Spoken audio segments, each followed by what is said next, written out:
পদযাত্রা বা সমাবেশকে কেন্দ্র করে যে তুলকালাম কাণ্ড ঘটে গেল সে বিষয়ে আমরা কথা বলবো, কার পরাজয় কার বিজয়, এবং একই সঙ্গে নির্বাচন কমিশনের ওয়েবসাইট থেকে নৌকা প্রতীক তুলে নেওয়া হয়েছে কেন, কি কারণে, রাজনীতি কোন দিকে, নতুন কোনো বার্তা আসছে কিনা, এ বিষয়ে আলোচনার জন্য আমাদের সঙ্গে যুক্ত রয়েছেন ঢাকা বিশ্ববিদ্যালয়ের আইন বিভাগের অধ্যাপক ডক্টর শেখ হাফিজুর রহমান কার্জন। অধ্যাপক কার্জন, আপনাকে স্বাগত জানাচ্ছি আমাদের অনুষ্ঠানে। আপনি নিঃসন্দেহে জানেন যে সারাদিন গোপালগঞ্জে কি অবস্থা ছিল, কি ধরনের পরিস্থিতি তৈরি হয়েছে, এবং পুলিশি প্রহরায়, সেনা প্রহরায় এনসিপি তাদের সমাবেশটি করেছে সংক্ষিপ্তভাবে, আগে পরে হামলা হয়েছে সমাবেশ স্থলে। সবকিছু মিলিয়ে এই উত্তেজনাকর পরিস্থিতি কেন তৈরি হলো, কি কারণে তৈরি হলো, আপনার কাছে শুরুতে একটু জানতে চাই। আমার কাছে যেটা মনে হয় যে আমি ব্যক্তিগতভাবে যেটা মনে করি যে আমাদের ছাত্ররা গত আগস্টে অনেক জুলাই আগস্টে অনেক বড় সাহস দেখিয়েছে এবং তারা নতুন রাজনৈতিক দল করেছে। যদিও আমি মনে করি যে রাজনৈতিক দলের শুধুমাত্র ছাত্রদের দিয়ে রাজনৈতিক দল করাটা একটা সর্ট অফ মিসনোমার কিংবা কনফিউশন। কারণ কোনো একটা শ্রেণী পেশাকে দিয়ে রাজনীতি হয় না।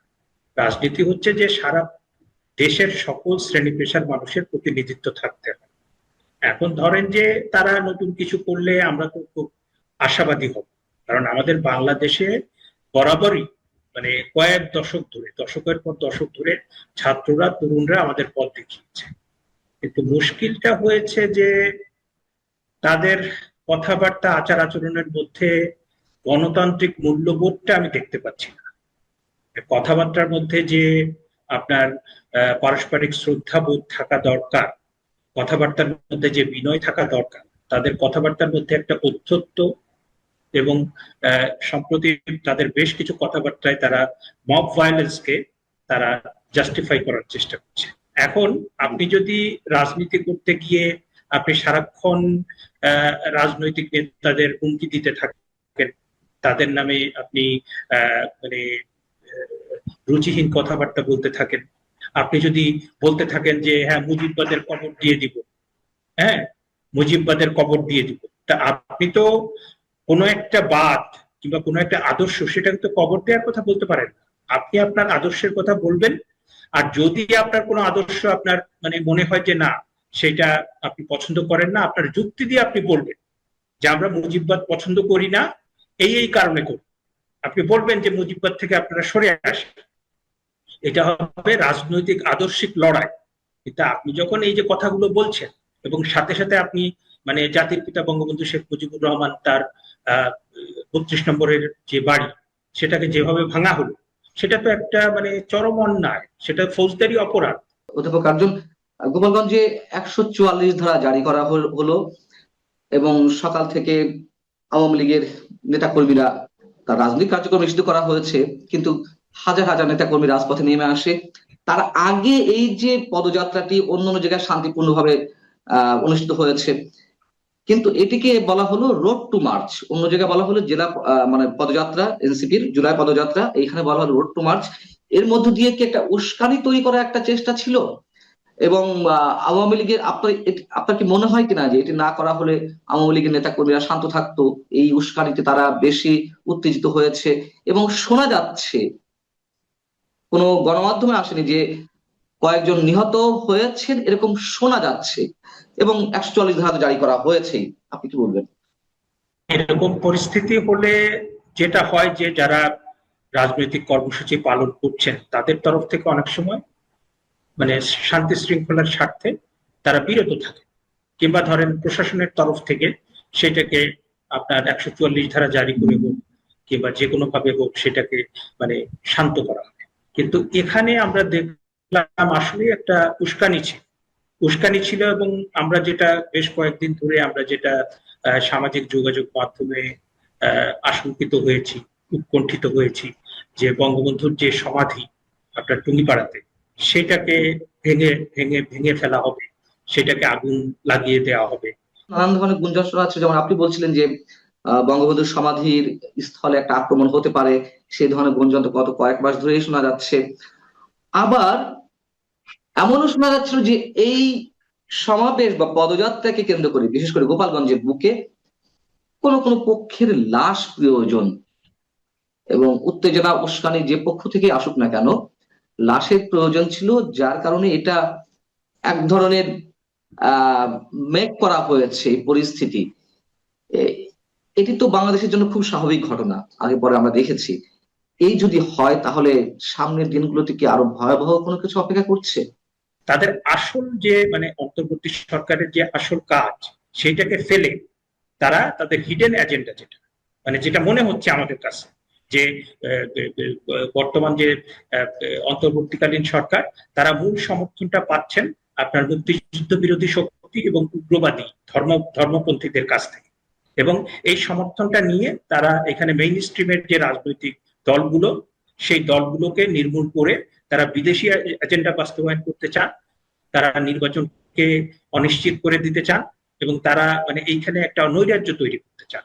আচ্ছা, আমি বলছি যে আপনি মুজিববাদ মুর্দাবাদ এনসিপি নেতারা স্লোগান দিচ্ছে, এই প্রসঙ্গটি তুললেন একটু আগে।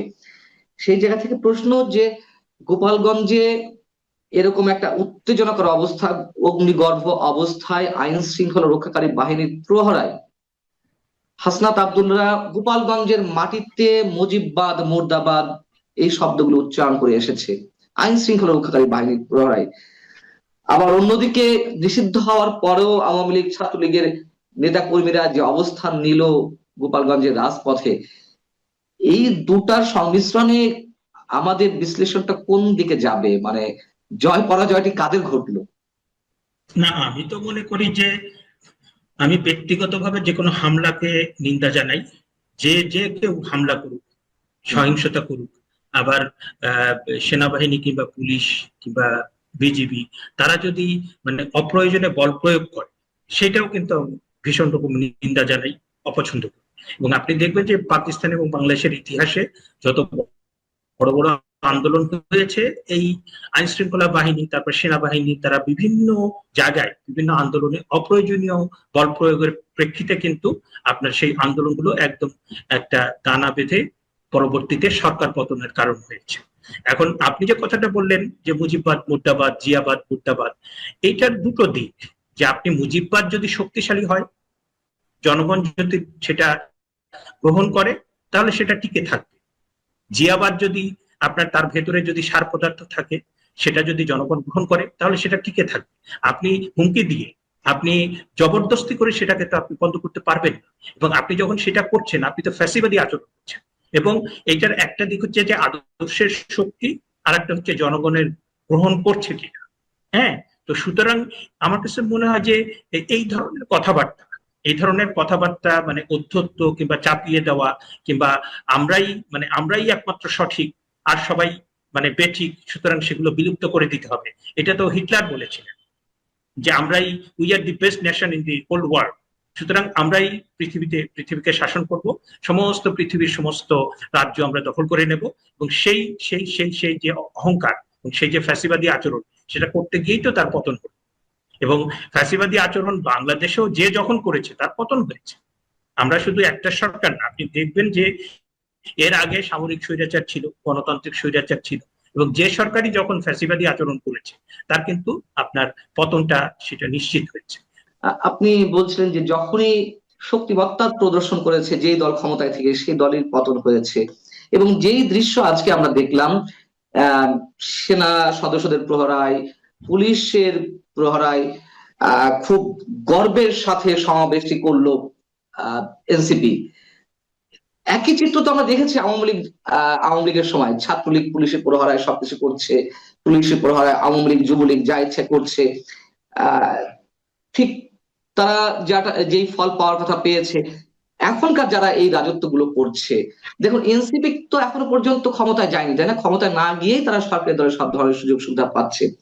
সেই জায়গা থেকে তাহলে তাদের নিবন্ধনই পায়নি, রাজনৈতিক জি, দল হিসেবে নিবন্ধনই পায়নি।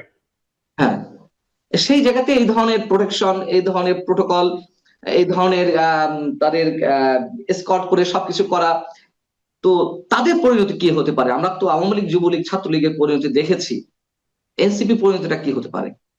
না, আপনার সাথে তো আমার বন্ধুত্ব অনেক দিনের, তাই না? আপনার সাথে আমার জি, জানাশোনা অনেক দিনের। এবং হম হম, এর আগের যে সময়ে আওয়ামী লীগের শাসনামলে নানা রকম মানে বাড়াবাড়ি হয়েছে, নানা জি রকম এমন কিছু হয়েছে যেটা মানে মর্মাহত করেছে আমাদেরকে, আমরা আশাহত হয়েছি। আমরা কিন্তু তখনই বলেছি যে এই জি কাজগুলো করা ঠিক হচ্ছে না, এটার পরিণতি কিন্তু ভালো হবে।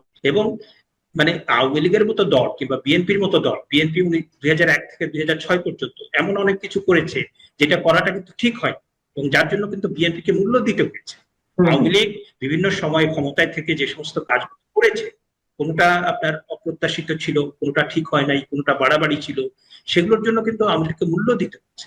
আর আওয়ামী লীগ এবং বিএনপি যেখানে 40% করে আপনার ভোট আছে, 30 থেকে 40%, তাদেরই যেভাবে মূল্য দিতে হয়। আর এদের তো মানে এরা তো রাজনৈতিক দল হিসেবে দাঁড়াই না, আপনি সবেমাত্র শুরু করেছেন এবং সেটা শুরুটা পদযাত্রা হচ্ছে। এবং আপনি দেখবেন যে আজকের সমাবেশে মানুষ কোথায় ছিল, তাদের সমর্থককে আপনি দেখেছেন?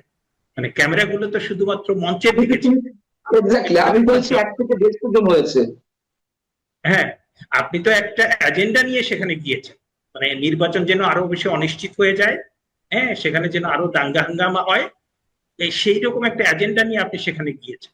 মানে বাংলাদেশের ইতিহাসে এটা তো এই সরকারের একটা মানে কালো অধ্যায় হয়ে থাকবে, যে আপনি 141টা, হ্যাঁ 141টা না কত আপনার মব ভায়োলেন্সের ঘটনা হলো, এবং তার ভিতরে আপনি মানে 83 জন মানুষ হত্যাকাণ্ড। এবং এই মব ভায়োলেন্সটা আপনি ঘোষণা দিলেন, আপনি আগে সামাজিক মাধ্যমে ঘোষণা দিলেন যে অমুক দিন অমুকের বাড়ি ভাঙা হবে, অমুক দিন অমুক জায়গায় আন্দোলন মানে হামলা চালানো হবে, আপনি মাজার ভাঙলেন, আপনি মানে যে পীর আউলিয়া যারা এখানে ইসলাম প্রচার করেছেন এবং সেই তাদের বাণীতে সম্মোহিত হয়ে এখানকার যে মানুষ ছিলেন তারা ইসলাম ধর্মে রূপান্তরিত ধর্ম গ্রহণ করেছেন, তাদের মাজার আপনি ভাঙলেন।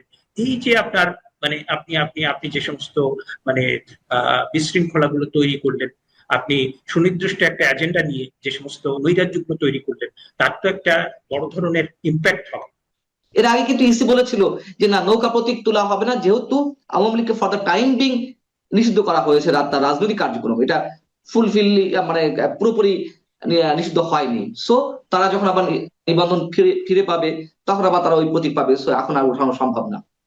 মানে আমাদের মুশকিলটা হয়েছে যে এই তরুণ প্রজন্ম ইতিহাসও পড়ে না, তারপরে তারা মানে রাষ্ট্রবিজ্ঞানও পড়ে না, তারা মানে সমাজ বিজ্ঞানও পড়ে না। এবং আমাদের রাজনীতি করতে গিয়ে যে সমস্ত ডিসিপ্লিনটা আপনার মোটামুটি পাঠ করাটা আবশ্যিক, তার কোনো কিছু বিশেষ করে ইতিহাস সম্পর্কে তারা কিছু জানে না। যে এই নৌকাটা মাওলানা ভাসানীর প্রতীক ছিল, এই নৌকাটা বঙ্গবন্ধুর প্রতীক ছিল, এই নৌকাটা সরওয়ার্দীর প্রতীক ছিল, এই নৌকাটা মানে আপনার বাংলাদেশের মুক্তিযুদ্ধের প্রতীক ছিল। হ্যাঁ, একটা দল নেতৃত্ব দিয়েছে কোনো কোনো মানে আপনার ধরেন যে আহ, এক একটা সময় থাকে কোনো কোনো একটা দল আপনার সেটা নেতৃত্ব গ্রহণ করে, তাই না? যে আওয়ামী লীগ একটা নেতৃত্ব গ্রহণ করেছে, অনেক বড় নেতৃত্ব। বিএনপি আর একটা নেতৃত্ব আপনার ধরেন স্বৈরাচার বিরোধী যে আন্দোলন, সেখানে 3 জন ছিল, কিন্তু বিএনপি ছাত্র দল তাদের নেতৃত্বকে অন্যভাবে মূল্যায়ন করা হয়। এক একটা সময় থাকে এক একটা দলের তাদের নেতৃত্ব নিতে হয়, এবং সেই ইতিহাস তাদের উপর সেই দায়িত্বটা অর্পণ করে, তারা মোটামুটি সফলতার সাথে পালন করে। কোথাও কোথাও কিছু বিচ্যুতি থাকে, সেটা সব দলেরই থাকে, কিন্তু এখন ধরেন যে সেটাকে আপনি সেই ইতিহাসটাকে মনে রাখবেন না। আপনি আইনসঙ্গত ভাবে তো ওই যে নির্বাচন কমিশনের যে বিধিমালা সেটা সংশোধন না করে তো এটাকে আপনি মানে তুলে দিতে পারেন না। এখন একজন উপদেষ্টা হুমকি দিল, তা আপনি সেটাকে ফ্যাসিবাদী আচরণ বলবেন? আইন কানুনের কোনো তোয়াক্কা নাই। এবং ইশরাককে নিয়ে যেটা হলো, হ্যাঁ, বিএনপির যে আপনার মেয়র, যাকে মানে নির্বাচন কমিশন ঘোষণা দিয়েছে, আদালত ঘোষণা দিয়েছে, কিন্তু সরকার সেটাকে তাকে শপথ পড়ায় নেই বোধ হয়। হ্যাঁ, তো এই যে আচরণগুলো আপনি 5ই আগস্টে যে আপনি এখানে আপনি 5ই আগস্টটা যে হলো, আপনি বললেন আইনের শাসন প্রতিষ্ঠা করবেন, আপনি বললেন গণতন্ত্র প্রতিষ্ঠা করবেন, আপনি বললেন সুশাসন প্রতিষ্ঠা করবেন, আপনি বললেন স্থিতিশীলতা আসবে দেশে, তো তার কোনো কিছুই তো আমরা দেখতে পাচ্ছি। তাহলে পরে আপনি যে কথাগুলো বললেন আপনার কাজের ভিতরে সেটার প্রতিফলন না থাকে, আমরা কি করে আপনার উপর আস্থা রাখবো? এবং বাংলাদেশে অধিকাংশ ক্ষেত্রেই, প্রায় সব ক্ষেত্রেই এই দ্বিচারিতার জন্যই কিন্তু সবার পতন হয়েছে। মানে সরকার হোক কিংবা অন্য যে কেউ হোক, আপনি কথা যেটা বলছেন আপনার কাজে তার প্রতিফলন নেই। সুতরাং এই যে ডাবল স্ট্যান্ডার্ড কিংবা আপনার যে কথা এবং কাজের মধ্যে যে ফারাক, সেটার জন্য কিন্তু আপনার পতন হয়েছে। সুতরাং আমরা তো অনেক বড় সময়ের সাক্ষী, তাই না? আমরা তো কয়েক দশক দেখে ফেললাম আমাদের যে বয়স, তো তাতে করে আমরা কিন্তু দেখেছি উত্থান পতন দেখেছি। সুতরাং এই যে আপনার মানে অহংকার, এই যে ঔদ্ধত্য, এই যে আস্ফালন, এগুলো তো আসলে পতনের কারণ। হ্যাঁ, সুতরাং সেটা সম্পর্কে মানে ওরা অল্প বয়সী তরুণ, হ্যাঁ, তারা তারা তারা কিছু কিছু ক্ষেত্রে বিচ্যুতি হতে পারে, কিন্তু তারা সারাক্ষণ যেভাবে মানে বিএনপি কে গালমন্দ দিচ্ছে, তারপরে আওয়ামী লীগ তো মানে তার তো কবর দিয়ে দিচ্ছে, তারপরে কমিউনিস্ট পার্টি তার তার তার পার্টি মানে তার পার্টি অফিসেও হামলা করার অবস্থা হয়েছে। বিদেশ থেকে আপনার পার্ট দেওয়া হয়েছিল, দেওয়া হয়েছিল যে কমিউনিস্ট পার্টির অফিসে হামলা করা হবে।